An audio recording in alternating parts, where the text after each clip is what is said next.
Welcome everyone to this exclusive Nobody Studios live stream. We're going to be talking today about a very important, critical conversation that's often overlooked. And this is, by the way, part two of a conversation that started on December 13th, where we were really talking about gender bias in funding. And so I'm Sejal Thakkar, your host, and I'm going to just jump right in because I am super thrilled to welcome back our distinguished guest, David Horne.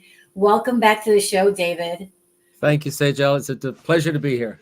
So good to see you again. So for those of you that missed the first live stream, David is a finance expert, but he's also a passionate advocate for diversity in investing. And so make sure you check out the first live stream. All of our live streams are saved on our YouTube channel. I just listened to it last night. And even after I was the one that interviewed him the first time, I still learned so much. And so just a quick recap from last time.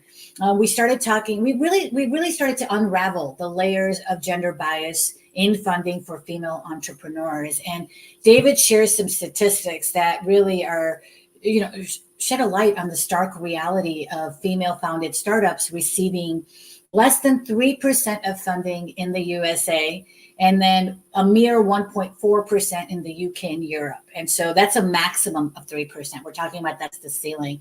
So obviously there's a lot of work that we need to do. And we talked about some things like what are some of the common challenges? And David rattled off three of the top ones that he considers: inherent gender bias, underrepresentation of women and ethnic minorities in the investment community, and the conservative projections that women founders tend to make.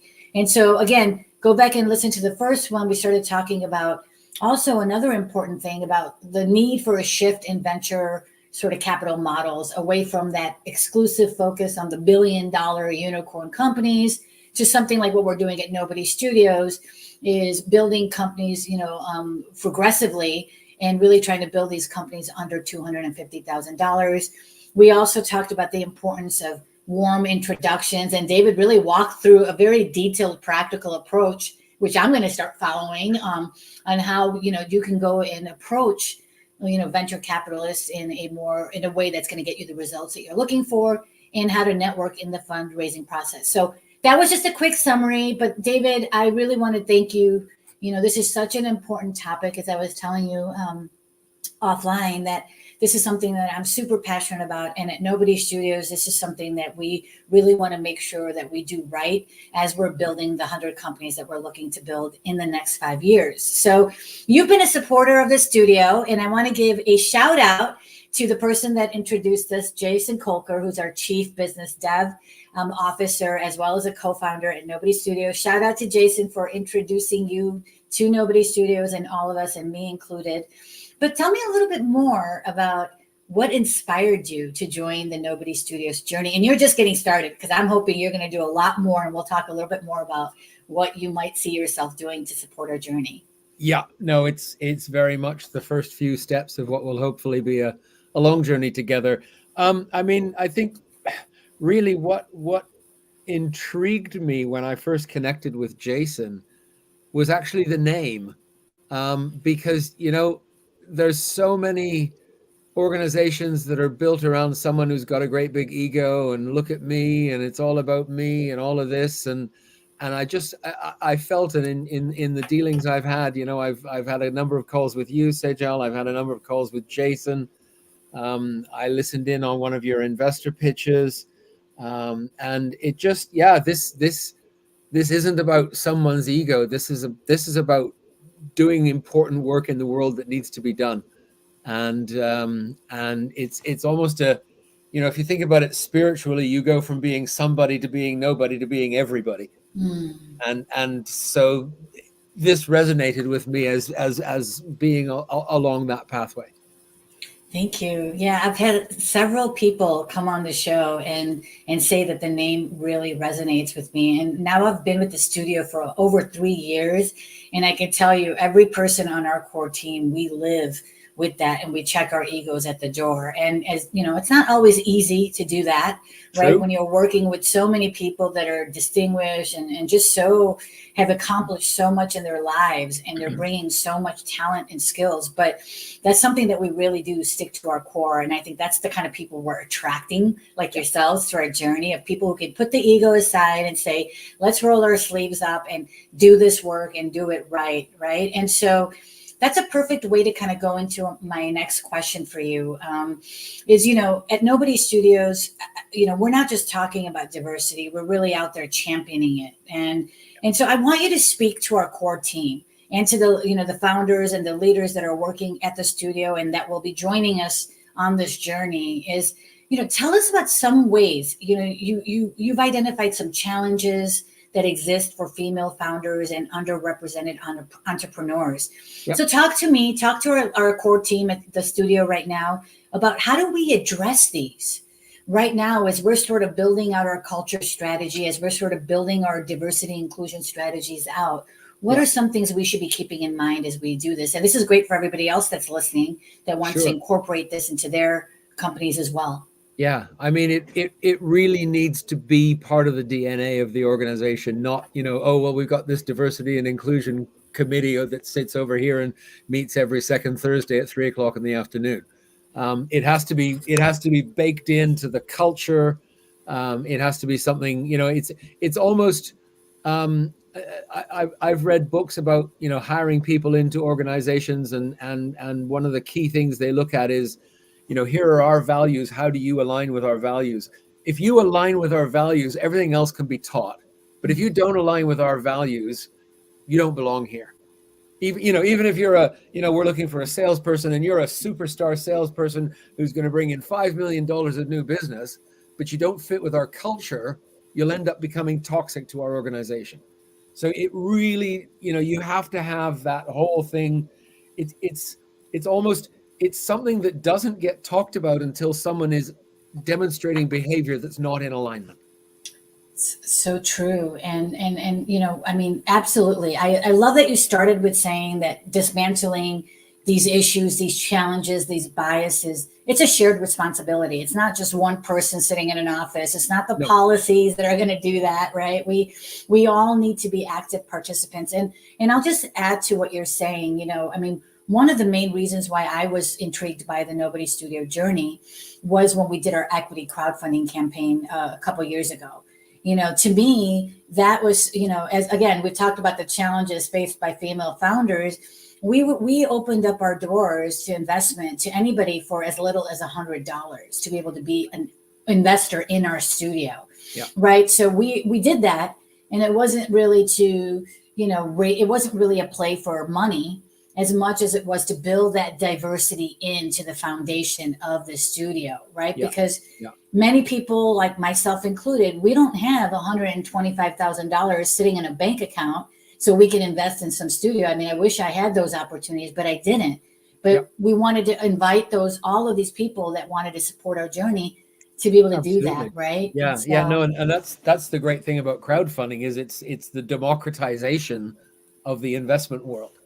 And you know, it comes with its challenges for sure. You know, you might end up with a cap table that has 1,000 shareholders who put in $100 each, and then you've got one person who's put in $100,000, and it's like, well, you know, how do you manage that? But when you're doing something that's trying to change a culture, having a wide base of support is really, really important. Yes, and I love it because now we've got nobodies. Over 1,000 nobodies all over. I think they said it was like 55 different countries, right? So not only do we get diversity in the door, but we've also extended it out globally so we can have a footprint globally right from the beginning. And so talk to me a little bit about, I think, the role of allies, right? There is a special role that allies play. And I posted about this on LinkedIn yesterday about we need to have male allies to really help us break through the gender biases that are happening in funding and everywhere else that it's happening.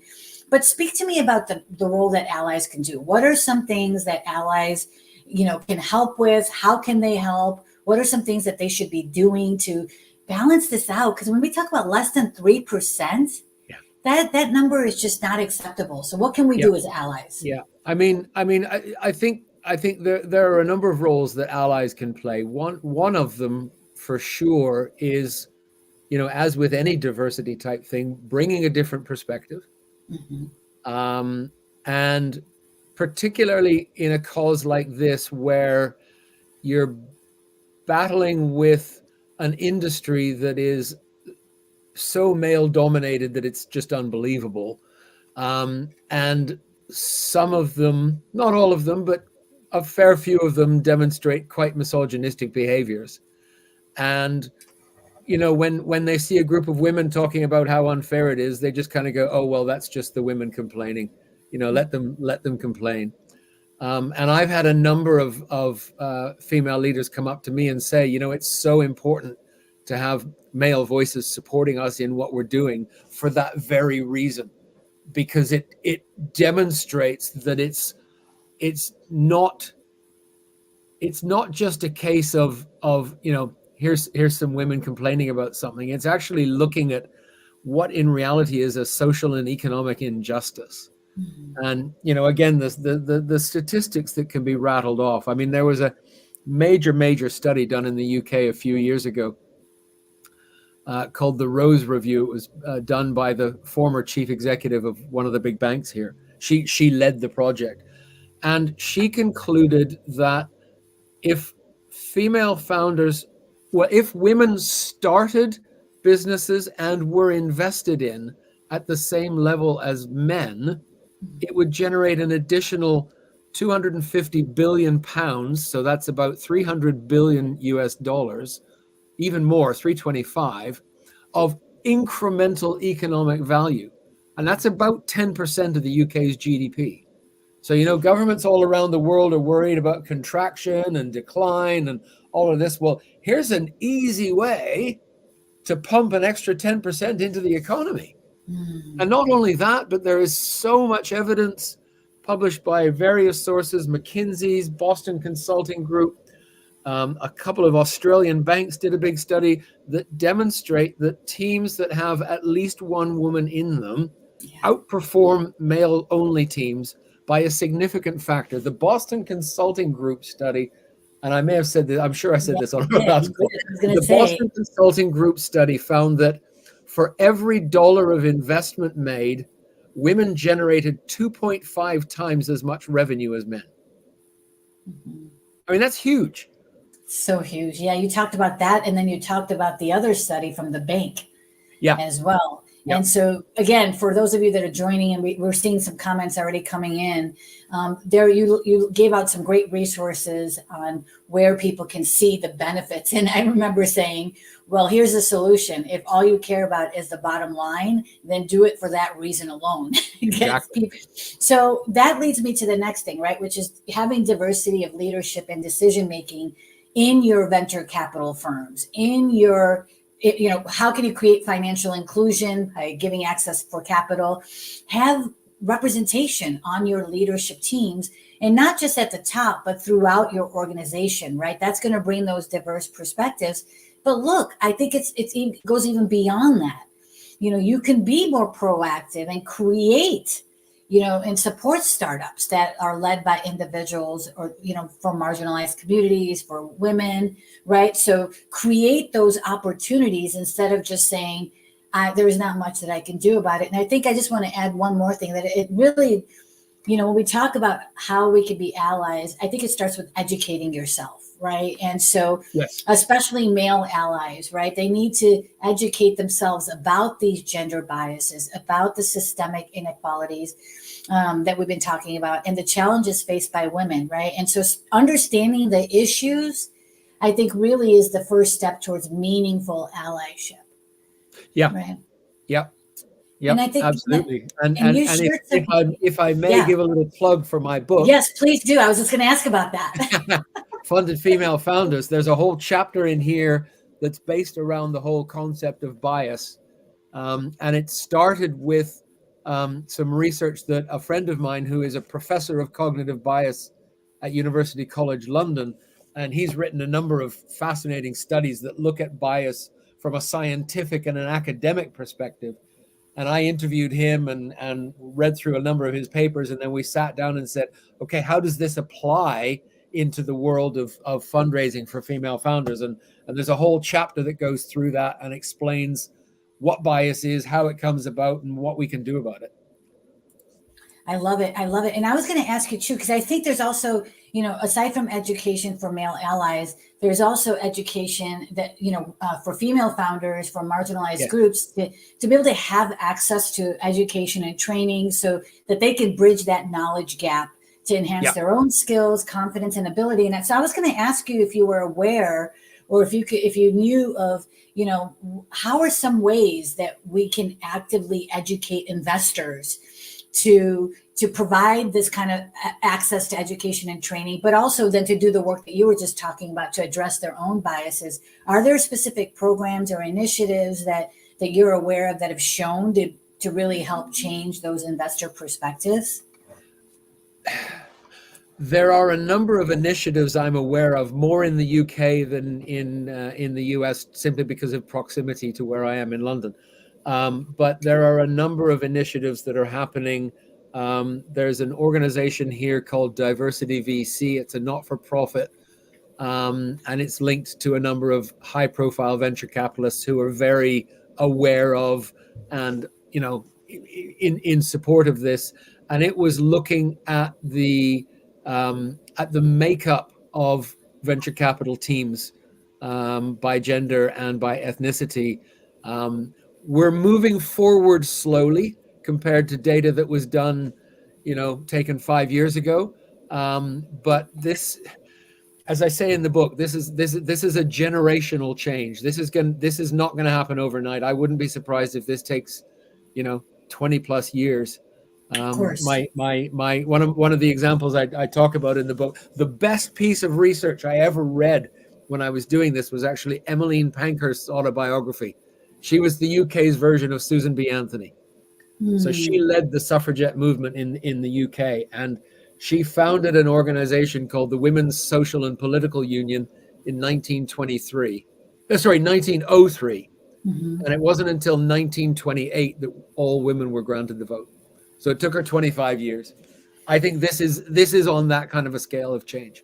Absolutely. I agree. And again, I think it's taking those small steps, right? And we all have to take accountability and responsibility for doing that work. It's a shared responsibility. And thank you for everyone that's joining. For some reason, I'm not able to see any names, so I would give the shout out if I could, but it just says LinkedIn user on my end. But I wanted to just spotlight this resource that somebody threw in there and said, again, we can all play a role in turning back this antiquated, bias-driven thinking. And they left the resource here for people who are interested. So thank you for sharing that resource. And I also just wanted to add too, I think it's, some other things that male allies can do, right? I think it's about listening and amplifying voices, right, of perspectives of women that are doing, building these companies, amplifying their voices, promoting their ideas, their achievements and contributions. I think that's something that kind of doesn't really happen as much as it should be. And also, I think it's act as mentors or sponsors for women, right? And provide that guidance, share your wisdom and experiences, and actively support these female founders, right? I think that's something that's often missing. And we talked about this last time was, networking opportunities. And again, David gave some great insights on how you can, find access. And then I'll just add one or two more. I think that's super important for male allies to keep in mind is to challenge these biases, right? So when you see gender biases that are happening, you're in a venture capital meeting with a bunch of men and somebody's making gender related comments. Don't just sit there, correct that behavior or address that behavior in the right way, of course. Right. But call it out and get it fixed. Yeah. Or I like to say, call it in, right? And call it in and educate people and share this information so that we can create that change. And then the one thing I would just say is one other thing I would say is, create those inclusive environments. So if you're going to a meeting that you can invite, or you could bring a female founder with you, invite that person because they may not have access. They may not have an invitation to have that seat at that table. So if you can create those types of situations where you can lead by example and Yeah. model those inclusive behaviors, that's going to encourage everyone else to do that. That's something at Nobody Studios that we hold ourselves accountable for, and we call each other in.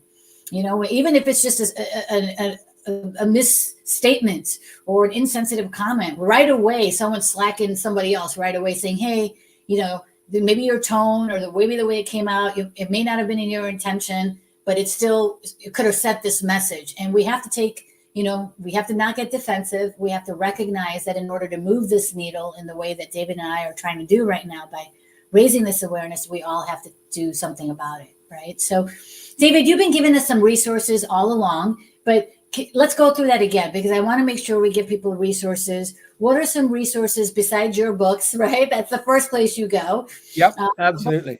What are some resources that you recommend so that people can start to educate themselves about gender bias?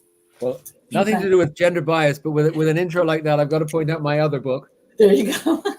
There we are. That's Add Then Multiply. That's more for scale-up businesses who are looking to grow through M&A. But no, I think, there are, particularly when you're in some of the major centers of venture capital, so Silicon Valley, New York, LA, Chicago, perhaps not so much in, I don't know, somewhere in the middle of Nebraska. But, when you're in the major centers where there is a significant amount of VC activity, just, go on to something like Eventbrite and search for events. I get invited all the time to events where you can come along and there are going to be investors. There are going to be investors in the audience. There are going to be people who've paid to pitch at those events. Mm-hmm. But you can go and for $50, you can go and become a guest and, spend the evening, network with these people, talk to them, talk to the founders, ask them what their experience was, talk to the investors, just find a way to establish a human connection with them. Because once you get past the facade, they are human beings. Not all of them are nice, but that applies to anyone. But they are human beings, and if you can find a way to connect with them on a human level, you'll go a long way in moving forward. So I think the whole networking side of things is absolutely critical. We're streaming this through LinkedIn. I mean, LinkedIn is an incredible resource. So go through your LinkedIn profile and find out who if you want to meet someone who works at a particular firm, well, find out if any of your friends know anybody who works there. And go from there. And if they don't, try and find something where maybe there's, you can go onto a company page and it'll list out the employees. Find someone where you've got someone who's got a common interest and just reach out and say, hey, I saw you were interested in, whatever. I'm interested in that too. We have shared business connections, would love to chat. And most people will accept. Some people don't, but most people will accept. And that's how you start it off. It's about building those relationships, right? I spend way too much time, David, on LinkedIn, way too much time, seriously. But it is, you can build those relationships. And I agree. LinkedIn is an excellent and when you're doing your outreach, don't think, oh, this is a venture capitalist, I've got to be a bit nervous, they're some special person. No, they're not. Fine, they have a job that runs money, but they're just another human being. That's right. Yeah, I would say the one thing don't do is don't pitch right when you're trying to build that relationship. No, right? You're building a relationship. You mentioned that last time. You want to really take your time to cultivate the relationship, right? And so, great things. What are some things you see happening? Are there some changes or advancements that you envision in the landscape for funding for female founders? What are your thoughts on that? There are some changes, but they're not happening fast enough. I think I'm not a big believer in governments getting involved, but I think in some cases getting some government action and involvement behind things can help push them along. And I think governments need to get more involved in addressing this. Governments can, they can put pressure on trade associations and things like that. So whatever the venture capital association is in whatever country you happen to be in. If find a way to put pressure on those associations, raise awareness, get more news flow going. Again, that's where things like publishing books makes a difference. and speaking out, just being consistent and being outspoken and not being afraid to ruffle a few feathers, because you're not going to drive change without ruffling a few feathers. Sure, of course. And some feathers even need to be ripped out of the other. And you got to figure out how to ruffle them without really ruffling them. Exactly. So it's a skilled art you have to figure out how to do. Yeah. But you touched on something when you were talking about some of the things, especially when we're now dealing with such a global environment, right? Where those also pose additional barriers for females when, again, going back to cultural norms, societal expectations, economic landscape of different countries. So everything that David is talking about really has to be you have to look at it from the lens of where you are in the world and what are those specific challenges that you're dealing with, right? And so, so one more question. We're already at time, David, but I as Chief Culture Officer at Nobody Studios, this is something that I want to make sure that we keep at our forefront and that we're creating opportunities for female mentors. We're always looking to bring in diverse founders into our studio. But what are some other ways that you've got a lot of different superpowers? I was looking at your LinkedIn profile and we've only just kind of scratched the surface on it. But what are some ways that you would like to take your superpowers to help us at the studio? And actually, not just at the studio, but also for some of the new companies that we're going to be building as well. How would you like to contribute to our vision? Yeah. Wow. That's a really cool question. You didn't realize this was going to be your interview. No, I'm just kidding. There we go. I think one of my real superpowers lies more in the scale-ups than the startups. I enjoy working with startups. They're great fun. But a lot of the startup activity, especially in the very early days, is all about product market fit, marketing, and those kinds of skills. And whilst I have knowledge of those things, there are many other people who are much more skilled at it than me. Where one of my kind of secret sauces lies is on the side of fundraising and M&A. So as we mentioned on the last call, I've raised like probably $140 million now. I've completed 27 M&A transactions, and I'm in the middle of my 28th one right now. So I know what to do when it comes to buying and selling companies. And so as the companies grow and scale and develop a critical mass and have proven their own kind of core underlying, yes, we have product market fit, yes, we can trade profitably, yes, we can grow and increase our profits, but they'll reach a point where the organic growth rates start to slow down. And that's where the M&A strategy comes in, because with a skillfully executed M&A strategy, you can double a company's size overnight. Coming back to my first book, there's a case study in the middle of the book. It's what, 50 pages? No, not 50. Sorry, 20 pages. But it's a true story of a public company where I was the CFO, and over a 3-year period, we tripled the size of the company every year. So our sales in year 1 were $1 million. By the end of year 3, our sales were $27 million. So we went from 1 to 3 to 9 to 27. Wow. That kind of growth, unless you're in some super duper hot sector, that kind of growth organically is very, very challenging. But that kind of growth with M&A is really, really possible. And you can look at different avenues of M&A. You can look at, well, how do I buy out a competitor? You might say, well, actually, I'm going to go up and I've got this major supplier and I'd like to have more control over that supply chain. Or there's a new customer, or maybe there's a new market that you want to enter. So you're well established in the United States and you want to enter the European market, but you know that it's kind of different. Instead of starting from scratch, maybe go out and buy someone in that market. So that would be, if you said, tell me your one kind of superpower secret sauce thing, that would be it.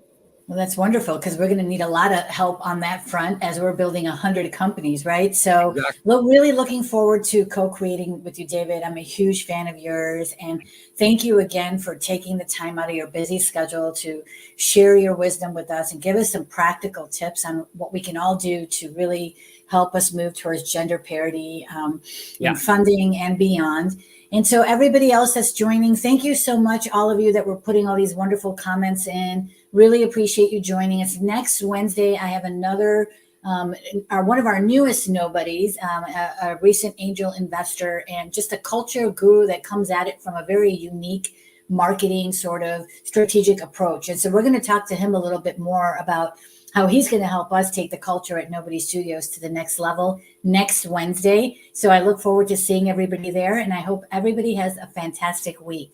Thank you again, David. Thanks a lot. Bye, everyone. Cheerio.